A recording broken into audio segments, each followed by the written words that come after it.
All right. This is an episode of the Let's Talk Sports with Coach Dub podcast. I've got James and Austin with me today. How are you guys doing today? All right. Good, man. So I guess we'll talk some about the league and some of the stuff. Both you guys actually got running backs that were in the Heisman race. One of you, I guess Caleb's winning, and Austin, you've done a really good job with your running back. How do you feel about your season other than that one loss you had against the other user? It's been good. It's been rough on some games. Like North Carolina, I barely won.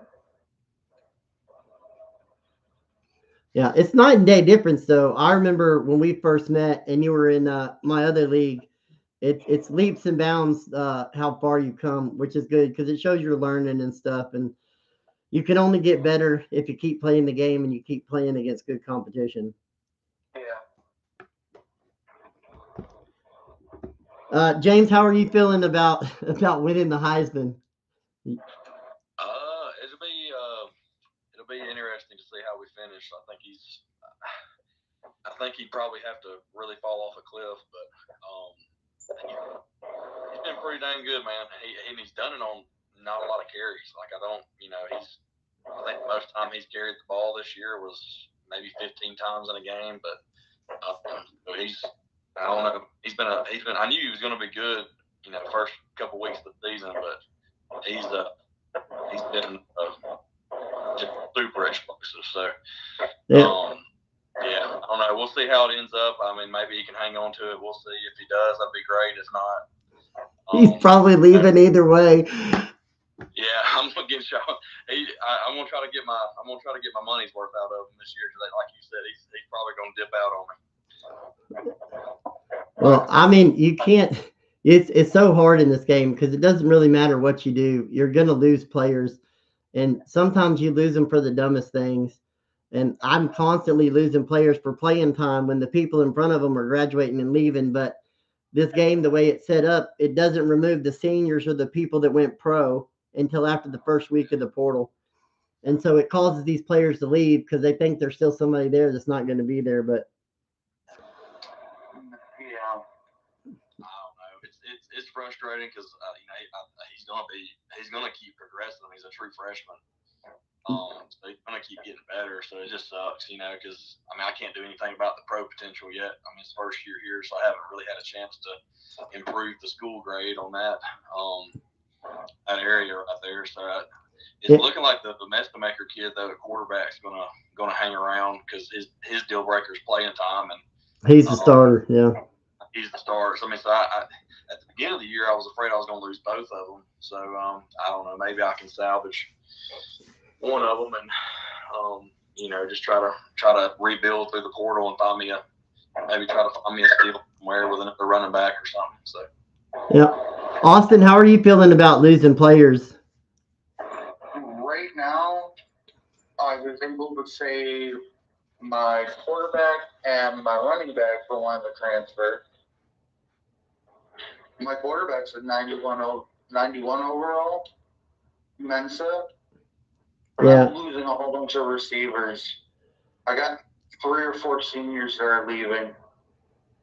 Yeah, well, hopefully the portal will be good. And I never say anything because I don't ever think about it, but I do tweak some things, and players that transfer is one of the things that I tweak. I don't really tweak the numbers about whether players will leave or not, but I do the maximum number of players that can leave a team is 12. And I actually got that because I took the number of players that entered the portal in the last couple of years, and then I divided it by the number of teams, and the average was about 12 players a team. So Okay, that'll help a bit. yeah, because you won't lose crazy amounts of players. Could you only imagine if we did like 20 something players? I mean, you'd have like everybody in the damn portal. Yeah, especially at these schools. I mean, it's going to be hard to keep, especially early on, until you can really build those school grades up. It's going to be hard to keep a highly rated player from wanting to leave and go to a big school and all that, for pro potential or brand exposure or program prestige, all that stuff. I mean, it's just tough to keep a highly rated player at a place like this. Yeah, and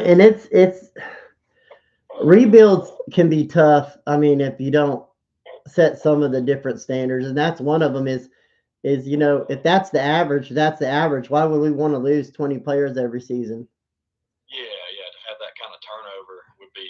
Because if you think about it, if you lose 20 and you can only bring in 35 players and you graduate 15 or 20 players, you're going to be so far behind every season trying to fill spots. Uh, It's yeah, yeah, you're gonna get screwed, man. now, It's I just mean, if the game gave you scholarships because people left, right? Like at the portal, yeah, like you could get more than the 35, that'd be different. But so we got to kind of do that. And so starting in the ACC, Austin is actually the second leading scorer in the ACC with 33.8 points a game. Um, his offense, I believe, is the number two offense in the ACC as well. He's got almost 5,000 yards on the season, 441.6 yards a game. Great job, man. yeah. It's been hard because Duke's team is so oddly built. Like you, you got an East and West running back, and then you got three, you know, elusive bruisers, and then you got guys that can just run routes or speedsters, and it's like, can you? And I understand Duke is really hard to get into, but could you build, you know, a team that's like all one category? Yeah, well, and I mean, like elusive bruisers in this game, some of them turn out to be really fast, and then you've got wide receivers that are physical that they turn out to be fast too. Um, Hmm. and physical route runners tend to be the best wide receivers you can get. I don't know why. Them or the elusive route runners. Yeah, and you're right. You got all kinds of but it's good to have different kinds of wide receivers sometimes if you put them in certain positions, like if you get certain guys to play the slot, certain guys to play the outside. um, and then I'm always, if I find a guy that's got like mid to high 80 speed and he weighs over 206 pounds, that dude can be a tight end. Yeah, yeah, you can shift him over to the tight end spot, and you'll probably see his rating go up a little bit. Yeah, you gotta mix it up, and a lot of people they put rules on position changes, but I believe in some cases there are certain things you can do that if I can't recruit linebackers, but I can recruit a bunch of safeties one season and I need linebackers, I'm going to take the safeties and move some people to linebacker. I mean, that's just common Or sense. or move safeties to corner. Yeah, if you got to do what you got to do. Like secondary is interchangeable, but safeties can also play linebacker. Some linebackers, depending on their size, can play defensive end. So it's Or just, defensive end to play linebacker. yeah, yeah. Sometimes you got to do what you got to do to have a position player in a position, especially with these rebuilds because we don't have as many skilled players as we need to fill every position. The only reason I lost against Virginia is I was driving down the field and then I threw a fucking pick up the 20-yard line. That's tough. Yeah, I was Yeah, Down watching. by 3. I respect what you've done over there in the ACC, is especially in a league like this one with a rebuild league. You can be kind of behind the eight ball early on in a conference like the ACC as far as the talent goes. But you've done a lot with it this first year, so I respect that. Yeah, it's tough. Okay. Thank you. That's like, I mean, I didn't want to be in a big conference because there's going to be tough games against computer opponents that are just going to be ridiculous. And that's like I couldn't believe I it. played Wake Forest this week. And that's a user game, right? Yeah. Yeah. So I know Wake that. Forest was a lower overall talent. Yeah, well, that's like I can't believe somebody took Mississippi State. I mean, I know that kid; he's from my other league, but I couldn't believe he took Mississippi State when he had to play Georgia and Texas. I kind of wanted Mississippi State. He got rolled all season. I think he quit playing his games. It got so bad. If it wasn't for me not having internet, Mensa would still be in the Heisman race. Oh yeah, because you missed a couple games, right? Yeah, that's tough too. So this is what I don't understand: is how is me and James not ranked when we have the best two offenses in the whole thing? And they just been hating on us Texas boys, I guess. I, Hey Larry, can I yeah, come right back? I gotta go take my dog out. yeah, you're good. All right, I'll jump back in. Okay. Yeah, Larry, that's been which I mean, I get it. We haven't played. Yeah, I was really hoping that the US. I think I said this in the group message at one point, but I was really hoping that the USF game was going to be a big game for like my resume, and it just did. It sucks because it didn't happen that way. They were, I think they were, gosh, close to a 500 team when I played them. So, Well, I beat Arizona State at Arizona State, and they were number 11 when I beat them. yeah, that's a good win. I mean, it's just crazy, you know. I mean, They're just like like I said, barely over 500 in the Big 12, and so that yeah, win don't really mean nothing now. But I mean, like when you look at the numbers that we're putting up, and it's not because I'm cheating the system or I'm working some angle. It's just the way I run my offense. It just happens that way. And honestly, I do a rebuild. Um, that's like the West Texas A&M rebuild that I do where I play games. I had to change it from 6 minute quarters to five because I was scoring too many points. yeah. I've been keeping up with you and that Jackson kid at quarterback. Man, he's putting up some crazy numbers. And I try not to do it, but a couple of those games I've given up 400 yards to the other team, and it's like I'm in a Yeah, damn shootout. And then at the yeah. end, I pulled away, and so it looks like I really blew them out, but I didn't. Well, and it looks like you do a good job at like spreading the love to the receivers and Well, um, that dude, that LJ Monster Johnson Jr., he's not even a starter. He's like basically the fourth or fifth string wide receiver, and he's the second slot wide receiver. wow, But it's he sees some of the plays that I run where he comes in the game and he just gets open. And like the last game, he had 170 receiving yards, but 128 of it was run after catch. wow, wow. Because he's just I don't know, he's shifty man. That's that change of direction rating. You got to pay attention to that change of direction and agility, um, and all that for the skill position guys at running back and receiver. That change of direction rating, if it if you can get a guy in the 90s, you can feel the difference with how they can. You know, they got a little bit more wiggle to them than a guy that's 85 change of direction, for example.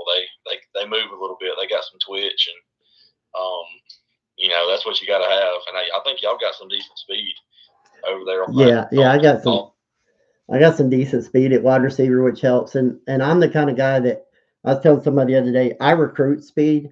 Like if I got a wide receiver that's not at least an 89, I'm not taking him. Yeah, it's tough without speed.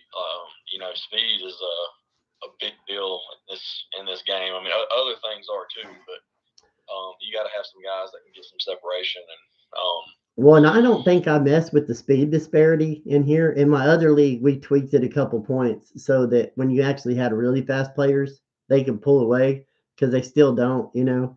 Like yeah, I had a running back had 98 speed and I was getting chased down by cornerbacks and linebackers and I'm like, I should be pulling away from them. And so we were having that problem, so we tweaked it a little bit, but I don't think I did it in here. hey, I haven't noticed anything like weird going on. You know, anything.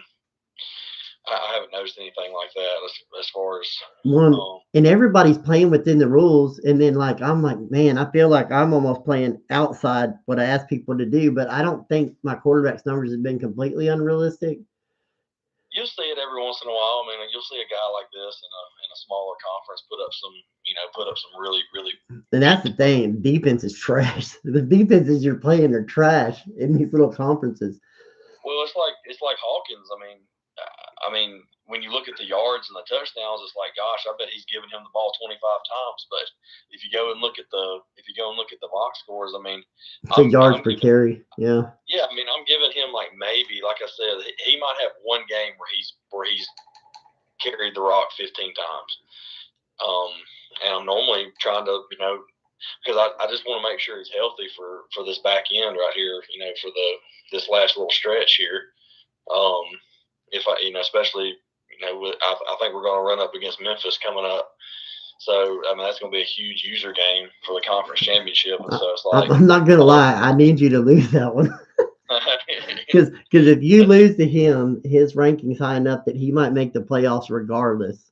And then it still opens a spot for a smaller school. Yeah, it's gonna come down to some weird. I don't know. It'll be interesting to see like where what happens with that.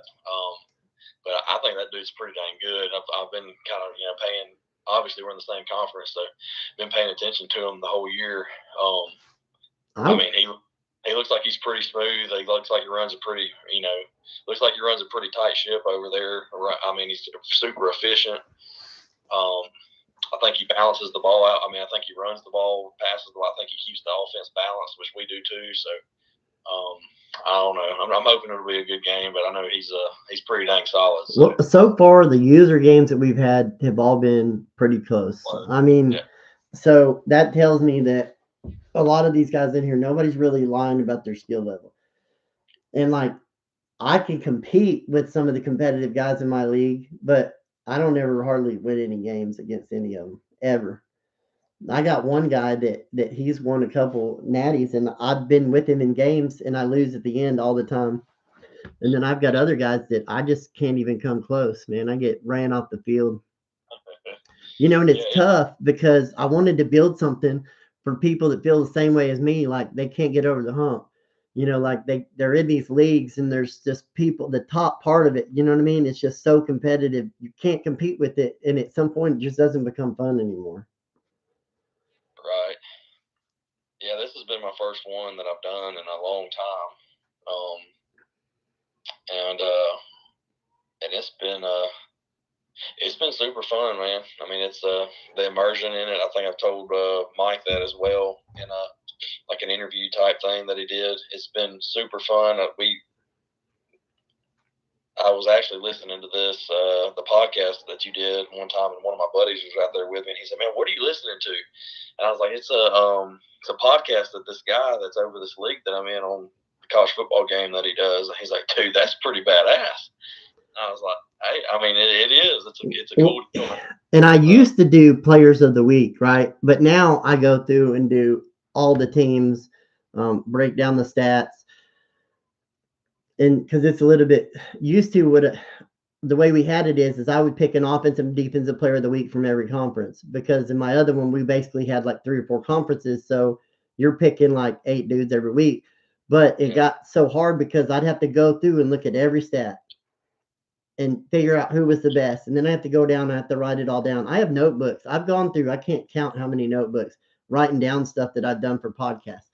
There was one time that I would do certain games that I would break down the game by the box score and stuff, and write like a whole paragraph, and I would do all that, and it took so much time that the way I do it now is the way I do it. But I'm going to tell you, the way this happened is I joined the league that I got now used to be Mike's, and I joined and I was with him for a couple of seasons, and I left and went and played in a different league, and then I came back, and then at some point he gave it to me. But what we used to do is we were in this other league that we started together, and he would do a player of the week. And he told me, he said, "Hey, you should get on there and rag on my player of the week, and because you've got a better pick." And so we would do that. One week he'd go first, and then I would come in behind him, and then I would go first, and he would come in behind me. And so it was like a back and forth thing. And that's how we got, because when we started, all it was voice things in the chat. And then I started figuring out how to do it and how to make a podcast and how to put it on YouTube. And now it's become its own thing. And I've actually, the whole Let's Talk Sports with Coach Dub thing is I've actually considered doing like an actual real podcast, like where I actually talk sports. but you got to have somebody to talk to. You can't just talk to yourself all the time for 30 minutes, once or twice a week, or, you Yeah. know, it doesn't work that way. And at some point, like, I want to talk real sports with some of us, like right now. I mean, we've got the NFL playoffs, we got the national championship coming up on Monday, and I don't even know which way to think. I hope Miami wins though, because then it makes that A&M loss don't look so bad. Are you an A&M fan? Yes, sir. I sure am. Yeah, I take my kids. I try to take them to a game every year. The last 2 years, they were both 5 when I took them, but I took them both, and we got end zone where we sat on the wall, and that was really fun. The older one, he enjoyed it. The younger one, he's still a little immature at times, and so it was hot. And on the way there, I told him, I said, this is horns down. And I was like, so if you don't do it the other way, because if you do it the other way, they'll kick us out. And he was hot and he was aggravated, and he was laying with his head on my lap, and he got mad and he kicked his soda over. And I was like, hey man, come on, it's okay. And he looked at me, and he's turned around towards everybody sitting behind us, and he stood up on the bleachers and threw both hands up with the horns up. Oh, heck And I was no. like, oh man. So it wasn't that long after that I left because he didn't want to be there. But no, I try to take my kids. I'm gonna try to take them every year to a game, even if we're not sitting in the best seats. But Yeah, yeah, it's it's a good if you've thing. never been there, man, it Oh is man, the it. night game in Yeah, Texas. yeah, Sure. it Um, moves. It feels like the whole place is moving, like underneath your feet. yeah, it was. Gosh, man, that I'll never forget. We were sitting here watching the game at the house that night, and Texas was there, and they started playing power um, to run out of the tunnel too, Yeah, and they did they did the A&M. They did the little the song that they sang, and man, it like give you chills how cool of an atmosphere that was. yeah, it's Um, insane. yeah, yeah, that's one of my places. I've been to a lot of stadiums in the SEC, but that's one of the ones that I haven't gone to. I'd like to go one day. Oh man, if you ever do, let me know. Yeah, I mean, I'll go with you. it's it's something I've been else. yeah, I've been to Stanford, been to Neyland, been to Oxford, Starkville. I've been to Florida. I've been to a lot of them, but yeah, I've been in some pretty loud. I went to the number 1, number 2 Tennessee Georgia game a few years ago when Tennessee was really good. They had Hendon Hooker. Yeah, with Hendon Hooker. Um, Yeah, yeah, they he were. ain't still ain't played a snap in the NFL. I don't know, man. I was thinking he was going to be a decent pickup for somebody, and be able to, be a spot starter here and there for an NFL team at some point Well, if he he's. got drafted, but he got hurt, and he wasn't going to play his first season. And then it's like he fell off the map. So I wonder if maybe his rehab didn't work out from his injury, or Yeah, yeah. It's sad because man, he was so good that year at Tennessee. He was, I mean, super accurate, and he was decent little athlete. Um, yeah, that was a good atmosphere that we went to. Me and my wife, we went yeah, I heard there. Neyland is something else too when they do Rocky Uh, Top and oh yeah, Neyland's a if you go to Neyland on a big game, it's a big time atmosphere. I mean, it's a bunch of people there. okay. So let's talk the league for a minute. We're going to talk about the ACC right now. The CPU Clemson is 7-1, but Stanford is 7-1. Wake Forest 6-1. Duke 6-1. So that's going to be a big game, really, for the Duke Wake Forest game, Yep. because that could possibly be the number 2 spot where they end up playing Virginia 6-2. So that's interesting with him beating Duke, but I don't know how that's all gonna play out, but you got all 4 of them are right there. All 4 of them are in the top 25. So I mean, the ACC is not the conference to be in. Yeah, he is. It's it's been jam packed up there for for a couple weeks now. Yeah, and they got some decent teams. Yeah, I mean you got number 21 Miami down there who's 8-3, and I mean they're a 91 overall team. Yeah, and they've had to play him. A couple of them did. Yeah. So that's I mean, heck, you got an 85 overall in SMU. That's just one game over 500. So Well, I know Stanford is most likely go. He's already done, so he's in. He's already finished this season. He's 10-2. He's 7-1 in conference. He's guaranteed a spot. And if I had to pick, I would say he's probably whether he plays the CPU or one of them. My money's on the Cardinals. yeah, I've played him in another league. We did a like a kind of a lot where we were able to kind of pick whoever we wanted, and I've played him before. He's pretty good. Now that's something I actually kind of plan on doing next season, and that's something that the Northwestern guy was River was asking about, Yeah, learning and helping to run stuff because eventually what I want to do is I want to have tiered. So starting in 27, not only would we have a rebuild league for the guys in here, we'd also have like a normal league where you can pick a better team, and we would play that way too. And maybe not have as many people as I have in my other league, because we don't want it to be overly competitive. We want it to be more of a chill type atmosphere and stuff. And when you start getting over 20 people, it kind of takes away from that because everybody's going to be in a bunch of conferences together anyway.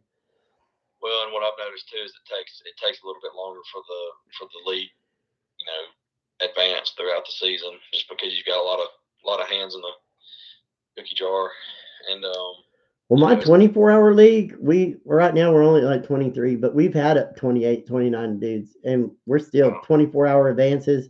And it's very rare that guys are either not getting games in or that they're not getting their user games in. It happens occasionally, but those guys, they're every day go, go, go, go, go, go, go. And it's nonstop. They're wanting to go. They're wanting to go. They're wanting to go. They're wanting to advance early on a 24-hour advance. Just like, and my commissioners, some of them, they'll be bad about, well, all the games were done. And I'm like, well, you still need to wait until in the morning to go ahead and advance it to make sure guys get a chance to do their recruiting.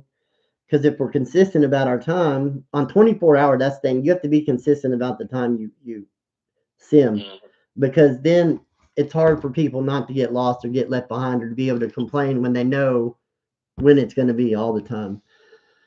So we try to stick pretty close to it. But when it comes to off season, and y'all might hate me, I don't know, but I do 12-hour advances because there's 8 stages of off season and you really need all of them.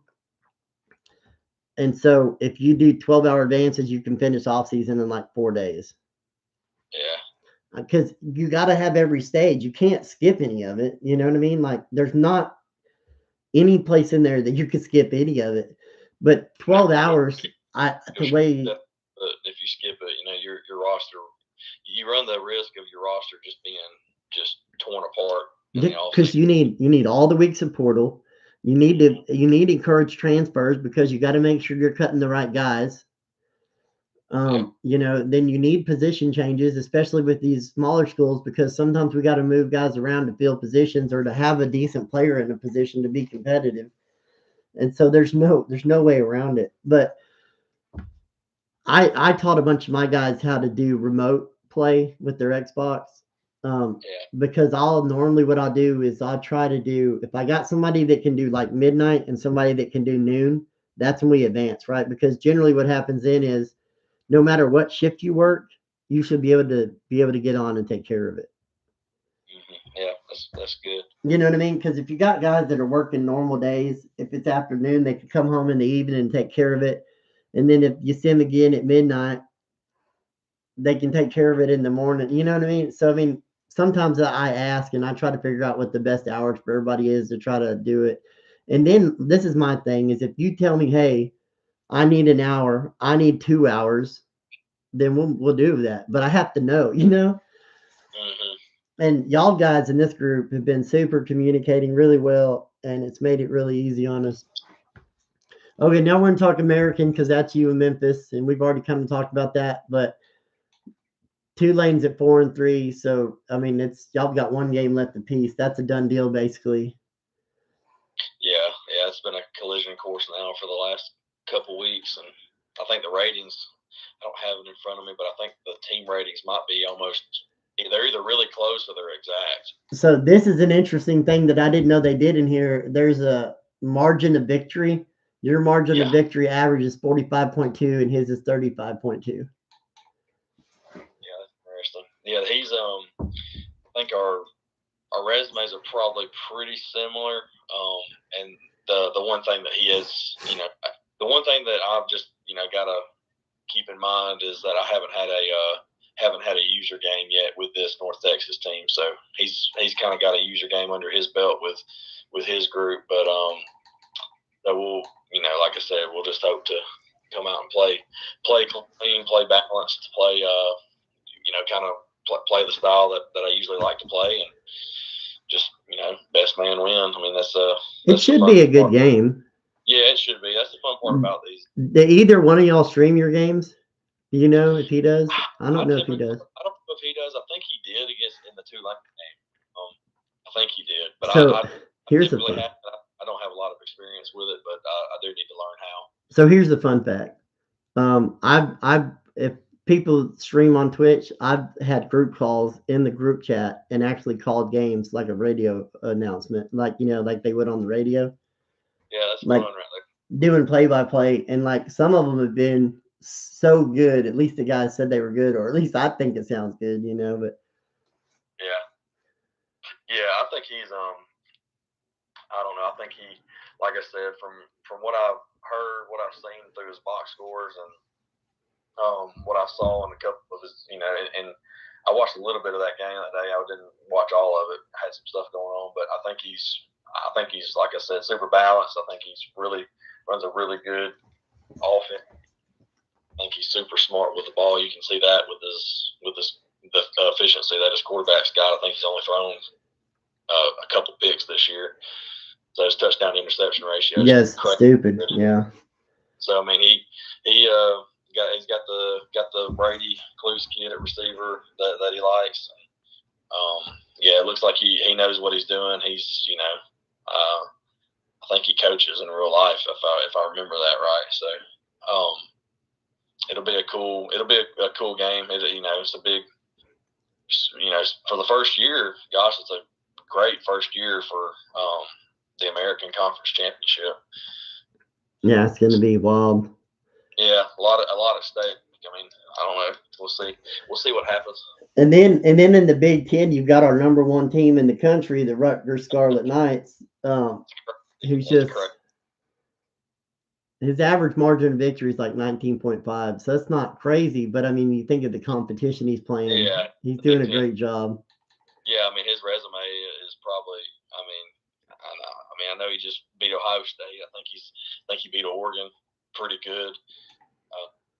Yeah, I mean that's super impressive. Probably the most impressive resume we've got in the league right now. Yeah, and then Northwestern, he's not going to make the conference championship, but playing in the Big Ten with the team, that like what he's got, he's done a good job to be 8-3.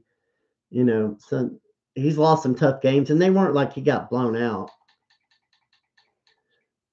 So I mean that's good. He's doing all right. And then Conference USA, we've got Kennesaw State. He's going to make his conference championship game, and he had a couple tough losses early in the season. He finished at 9-3, and it looks like he's going to get Florida International or Jacksonville State. So that's a good one. And then Mac, the Buffalo guy, I don't know much about him, but I think when he took them over, they had already had 2 losses, and he's got them at 9-2, 7-0 in conference. So he's looking like he's going to play Ohio. Then San Diego State is looking like he's going to get Boise in the Mountain West Conference. So that'll be a tough game for him. And he's actually asking me about moving some of the teams to the Pac-12, like they're talking about doing next year. So he's wanting to do that. In the SEC, you won't have nobody in there. And then I'm over there in the Sun Belt by myself. And it looks like mine is broken to different things. So I'm going to get James Madison, which I don't really want to play them again. Yeah, they'll be tough. Have you considered Sun Belt over there? I mean, unless another user comes in or you move out of the Sun Belt and join another smaller conference, you think you'll stay put in the Sun Belt, or do you think you'll go join another conference? Probably for a couple seasons, just so I can try to do the recruiting and try to get to where maybe I get the stars up to like a 3 or a 3.5. Because once you start moving the conferences around, that's when it gets tough to keep doing some of the stuff you're doing.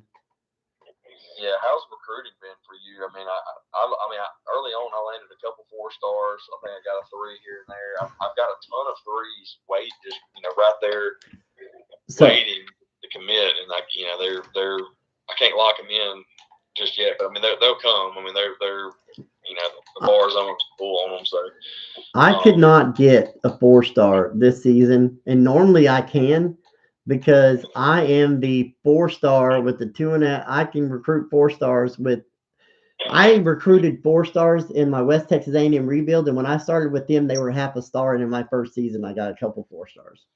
Like with me, I fought for some 4-stars, but I only have a diamond, not even a platinum. So I'm fighting with like Tennessee, North Carolina, Georgia, Ohio State, and I can't. It's not even a competition. So I have to go after 3-stars and hope in the portal I can pull some 4-stars.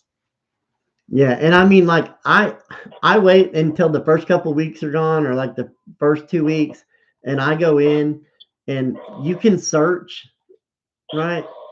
And so you can search, and you can go down and make it to where it's 4 or 5 stars only, and then you can search, and it'll bring them up, and it puts them in exact order from like 1 to whatever, and then you scroll over to where it says offer, and you can literally scroll down the list and look for any of them that have a 0. And that means they don't have any offers. So those guys, you can go after them and throw hours at them, and you're not competing against anybody. Yeah. And that's one way to get 4-stars. Or even 3-stars, right? Like if you get near the end of the season and you're having guys that are being taken away from you, go in there and look for 3-stars that don't have a scholarship offer, and offer them scholarships, because when you get to the transfer portal, the CPU does not recruit high school players. Week 2, they pull their scholarships. So if you're first on if you can make it first on their list when you get to transfer portal, you don't even have to spend any hours on them, and they're going to sign with your school. So they're just looking for a place to go. Yeah, and some of them, I mean, if you're like second or third, you can throw hours at them if you got hours and you need them. But they start looking for transfer players. That's their thing, is they're looking for transfer players when they get to transfer portal, and they quit caring about the high school players. So that's a little thing that'll help you too, because I used to spend hours on 3-stars trying to recruit them in the portal, and I didn't have to. It's going to be a rough recruiting for me because I need 4 halfbacks and almost 6 receivers. Because I got a couple wanting to leave that are true freshmen with impact. And then you know how to read it. You know how to read it where it tells you potential transfers, Austin? Yeah. Yeah. It's playing time and all those receivers. Like their playing time is so low, like a D+, and they want a B+. There's really nothing I can do. I can tell you right now, there's a bunch of wide receivers, 3-stars in that have no. Because I'm looking at it right now, they have no scholarships. There's a free safety at 435 with that one. There's a defensive tackle, and then a wide receiver, and then there's another wide receiver. So there's a couple wide receivers in here right now that don't even have. Here's a wide receiver, the JUCO sophomore route artist. There's a bunch of wide receivers, physical route runner. Like, I think I've signed 5 or 6 players, and it's a mix between offense and defense. And they're all 3-stars. It's just the area I'm in that I get stuck with these 4-stars that everybody wants. Yeah, I think we're all in a tough. Me and Larry, we're in Texas, so we're kind of in a tough region too when it comes to Yeah, trying to land some of those like top tier recruits out of high school. because our pipeline, our best pipelines are like the best pipelines for Texas and Texas A&M and Texas Tech. Yeah, I mean, what you got to hope is that some of these 3-stars from Texas are like really high end 3-stars. And then fill some gaps in the portal where you can. Now I'm going to tell I've you, already lost 3 or 4 gem 3-stars to Tennessee and Georgia. because they're coming after them right now, right?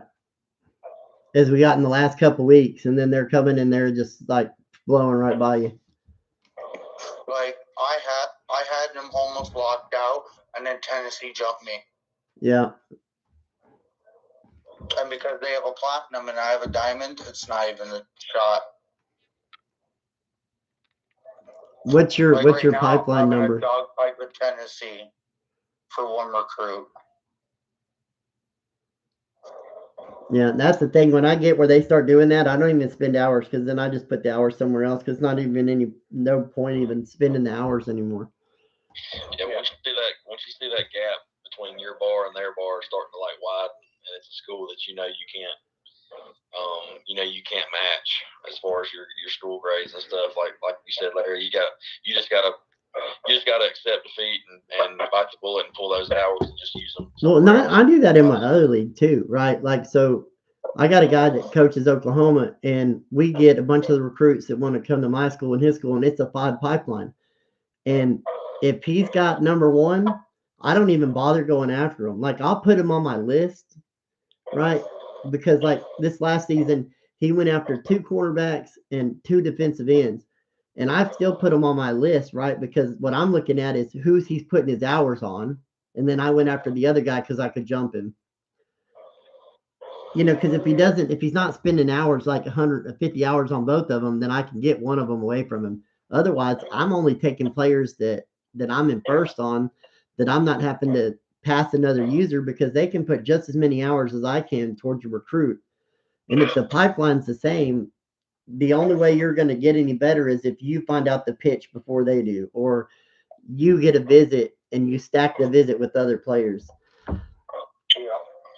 And those things are hard to do when you're in a dynasty with a whole bunch of dudes. So there's little tips and tricks and different things you can do. And a lot of them guys in there when we started, we were like 4 or 5 seasons in, and they were complaining about my roster, and I'm like, what?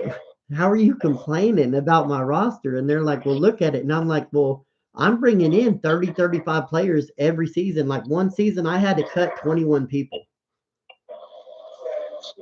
So you keep the best and then get rid of the ones that aren't going to progress. Yeah, like if I got a bunch of guys that are normal or that don't like the fact they're progressing, I cut them out. So the majority of my roster is stars, impact, and I have a whole bunch of elite.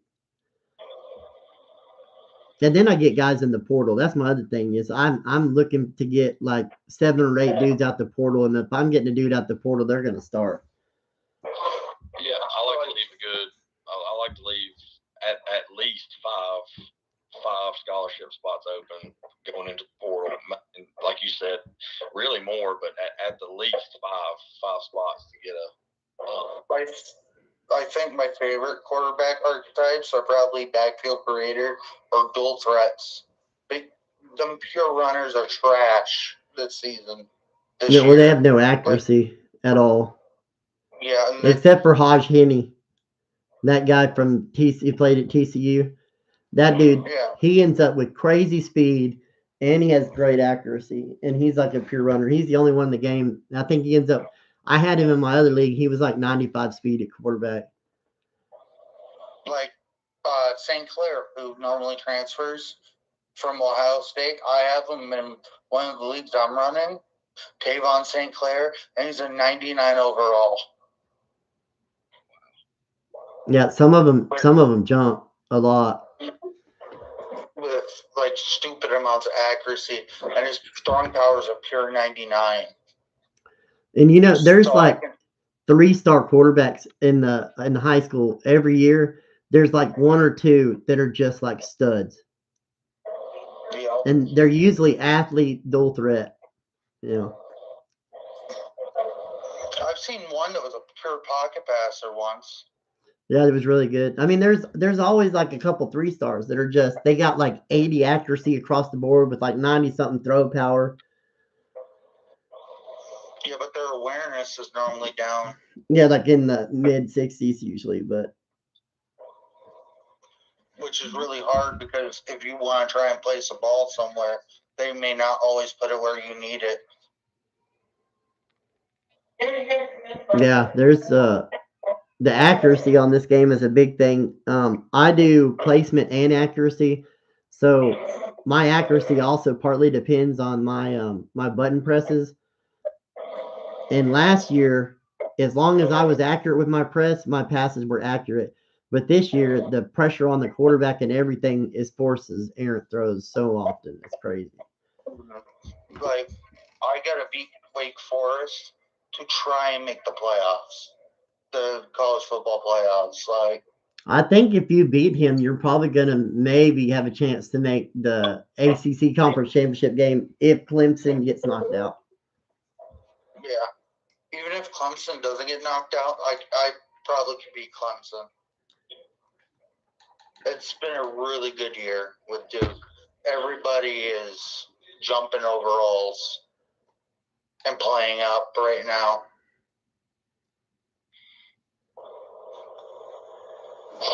Okay. I think my quarterback right now is playing up to like a 92 or a 93.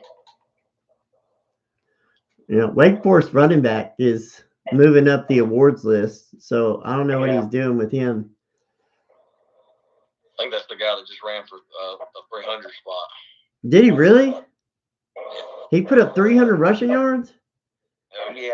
Was the game close at least? I don't think so. I'm gonna have to go look. Which game was it? I'm about to pull it up right now. It was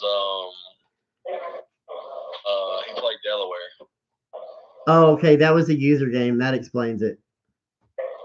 That wasn't CPU. That was user. Yeah, he won 49, 45. 49 to 45. So it was close. And that's good because the guy that he played is from my other league, and until this year, and I put him in a conference with some guys that are like about my skill level, and he finally won some games. But he literally went all of 25 in the first couple seasons of this season before he ever won a game against a user in my league. I think I won one game in your original league.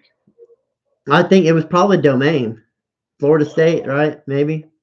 Yeah. Yeah, because I scheduled y'all to play because y'all are closer in skill level than some of the other guys. And he's tough, dude. He's gotten better, but his thing is sometimes he tries to throw the deep ball, and if he gets picked off, it puts him in a bad spot, and then he's forced to try to play from behind. The last time me and him played, like he literally took me down to the wire 3.5, almost 4 quarters. And I thought I was gonna lose. And what I started doing, if I'm running the ball and I'm getting 7, 8 yards of carry, I'm gonna run it until you stop it. Like I don't have to throw the ball if I'm getting 7, 8 yards of carry. Yeah, and that's what. Why would you? And So some people games get I mad when played- you run the ball down their throat, but I mean, like, I'm gonna run it till you stop it. Stop me. Because And my I've thing got is one- I want third and short, or second and short. If I get in short yardage situation, it's easier to get a first down because if I don't have my first read, I can always got the check down read, and the check down read will usually still get me a first down. Like I run a lot of options with the running back, so I get to choose between running with the back or just pulling it with the quarterback and rushing for 5, 6, 7 yards. Okay, here we go. So, who do you think? We already know who the leading rusher is. 1,700 yards. You've got 2 games, buddy, to find a way to get 500 yards to break I don't think Barry I don't think Sanders that's record. happening. He might. He's got to play Memphis. He might run the ball all over him. Mm. I don't know. He's gonna be tough. We'll see. I'm not finding anybody else. It's got to be somebody else as a 1,000 yard rusher in this league. Buffalo's got a 1,000 yard rusher. I'm at 985 or 995. Yeah, you'll get there. Yeah, Wake Forest isn't even on here. That's interesting. When you go to passing, like this is what I don't understand, man. I lead the nation in passing yards with 4,300. I threw for 56 damn touchdowns. I'm not on. I only threw 6 interceptions. 3 of them were in one game where it was raining. But I can't get no love in the polls. I can't get no love in the Heisman race or nothing. It's like sometimes I've noticed that before in other leagues. It's like sometimes it's just like they've got like this vendetta. It's because you're from a smaller conference. Don't you have Caleb Hawkins, Larry? No, that's James. Yeah. Yeah, he's got like almost 2,000 yards rushing on the season. And I got the 1-2 puncher running backs, but the other punch, he's a senior. Yeah. That's the other thing is people don't realize you've got to rotate your running backs in this game. Oh yeah, you gotta mix in some guys. I mean, you gotta limit their carries. You can't run them 30 times a game and expect them to be. They'll get banged. That's like the freshman that I put in at starter. He's got 110 carries. The other guy's got 66, and then 22, 19, and 10. I've run 2 running backs, but I have it set up for who runs where. Because I have a looser bruiser, like I'll run them out I form only, pistol only, goal line only, that type of stuff. But if it's a gun, it's Mensa getting that ball 9 times out of 10. Here's what is kind of frustrating with my deal going on North Texas right now. And so I've got the Hawkins kid who's obviously been really good. I've got an 81 backup who's a sophomore, another true sophomore who's a 77. Both are really good players. And due to the deal breaker being brand exposure for one of them, conference prestige for the other, I'm at risk of losing all of them. Losing all those guys, and it's like that's just super frustrating because it's like it's going to be hard to. Well, I almost took North Texas, but I play with Texas State a lot, and I like the receiving core that they got.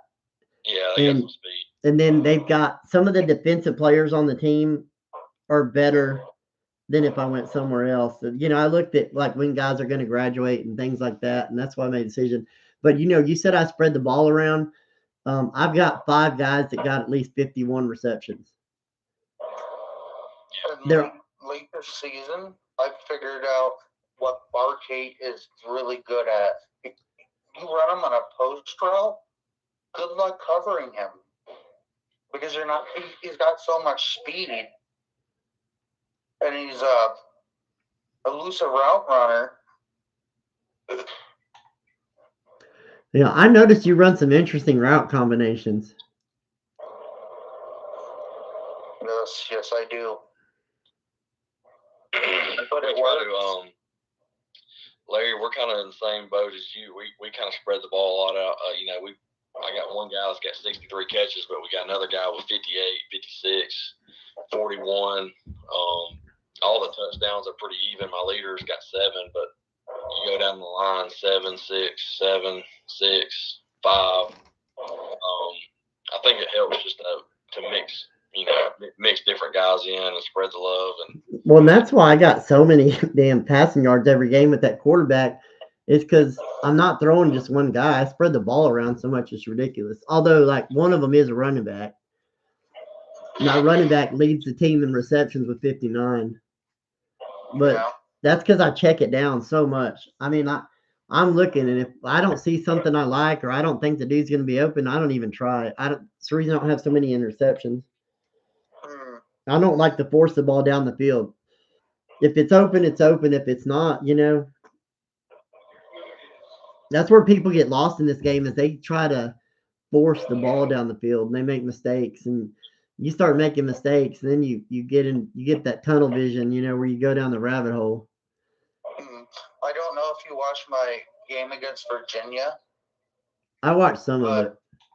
But end of the second quarter with like 45 seconds left, he left a wide open streak down the hash marks.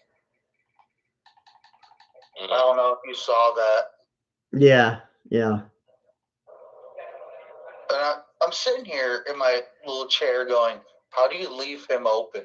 Like open enough that I can dot it. And It's broken coverage. This game has certain plays that you call that they're broken, right? When they flip it or something, the coverage isn't what it's supposed to be, and they have blown coverage, like which happens in real life. But then there's been times where I've been running like cover three, everybody's where they're supposed to be, and they still blow coverage. It's insane how much that you get blown coverage in this game. But some plays are broken. Like if you know how to use the run fits in this game, there are certain plays that I know that if I think they're going to run, I can't call it because the run fits broke. Y'all understand what I'm talking about? Mm-hmm. You know how to do that. Um. It's one of the triggers, right? Yeah. And then Yeah. A, X, or B on the X. It's the on an Xbox controller, but it gives you run fit left and run fit right, and it'll show you who's responsible for what gaps, which really helps if you're playing the CPU and you're controlling a linebacker. Like if you don't fill your gap, they will cut back or get big yards on you because you don't have players filling the gaps where they're supposed to. right. Okay, so we're almost pushing an hour. So trying to think what we can do. We don't really want to talk Heisman race because there's no point even talking about it. Let's see who do y'all think, not what the game says, in your personal opinion, by what you know and what you've seen, what little bit we've seen, and we see the stats or how people are. Who do y'all think should be named Coach of the Year? That's a hard one because we got a couple really good users in ACC. You got Duke up there, you got Wake Forest up there, all fighting to play, and then you got the guy in the SEC. Poor Mississippi State. But it's a toss up. I think ACC, obviously you've got a bunch of user games going on. Is impressive when you can get a win in a user game, but man, what dude's doing at Rutgers, man. Yeah, I know. That's what I was thinking too. But he's definitely got the biggest win. He beat Oregon 28-7. He's beat Illinois. He went on the road and beat Ohio State. He's about to have another big test against Penn State. If he finishes 12-0 in the regular season with Rutgers and has wins against Penn State, Ohio State, Oregon, I think he also beat Washington. Yeah, he should be the coach of the year in the game, but he's not gonna be because he's not even on the list. Gonna be, but I mean that's as far as resume goes.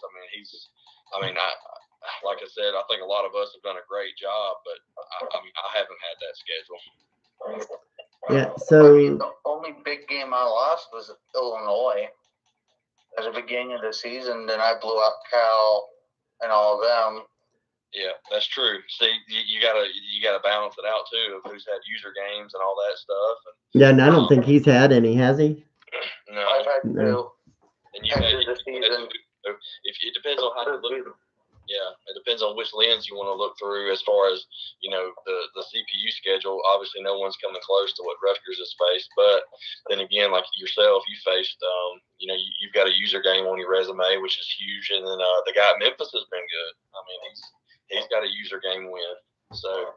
Yeah, and he's in the Coach of the Year race in the game. I'm at 1, he's at 2, Rutgers is 4, and you're at number 5. And I think the correct me if I'm wrong, but I think he might have an SEC win. Did he beat Arkansas? Probably, yeah, yeah. Where's Duke fall? Man, I'm gonna be honest with you. If you beat Wake Forest, you're right there in the same conversation, man. Because it's not like you really. I mean, good job for Virginia getting the win over you, but that was a close game. That was tough. I when I watched of it, y'all both made adjustments on the fly in the game, and that game could have went either way. So I mean, it could easily be that you won that game and he didn't. Yeah. If I didn't throw that pick at the end, I would have won. But if we had to pick a conference of the year, that's definitely the ACC. Oh yeah. ACC is rough. Yeah, it's loaded, man. I mean, it's a gauntlet over there. Everything's a gauntlet, man. When you're trying to build these teams, but especially for them guys that are playing the user games. Yep.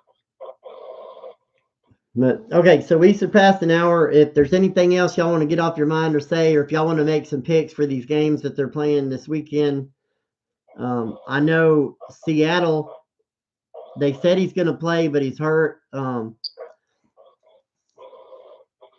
Now I can't even remember the guy's name. I just went blank. Sam Darnold, yeah. Yeah. And what a story that guy is from playing at the Jets and then going to Minnesota and now to Seattle. Yeah, crazy. I mean, he was seeing ghosts with the Jets. Like, he came out and said that. Yeah. All right, so who do y'all got for the NFC Championship? Who y'all got for the AFC Championship game? And then we'll get out of here. I want to see the Patriots go to the AFC Championship.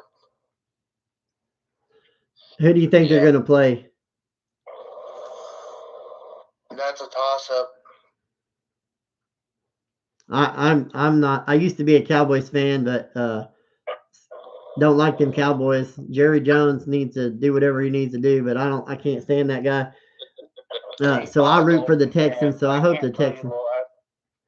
I hope the Texans can win, but they're playing the Patriots, so we'll see what happens. That's gonna be a good game. And then in the NFC, man, I don't know. There's like I want to see Seattle make it, but yeah, and then the Rams played good the other day too, but I just don't know. Well, they're on the road. I think on paper the Rams are, probably the better team, and they probably should win. But and Stafford broke his finger. Yeah, going to Chicago on his throwing hand. Chicago. Oh my God, that's another story, dude. Caleb Williams. I mean, who would have thunk it? You get you a coach. It's amazing what the right coach can do for you. Did you see what's happening in Miami right now? No, I haven't kept up with it since they fired what's his name, Mike McDaniel. They fired him. They're clearing house right now. And it's funny because when they fired the general manager, they told him he could help hire the next general manager, and then 2 days later they fired him too. Yeah.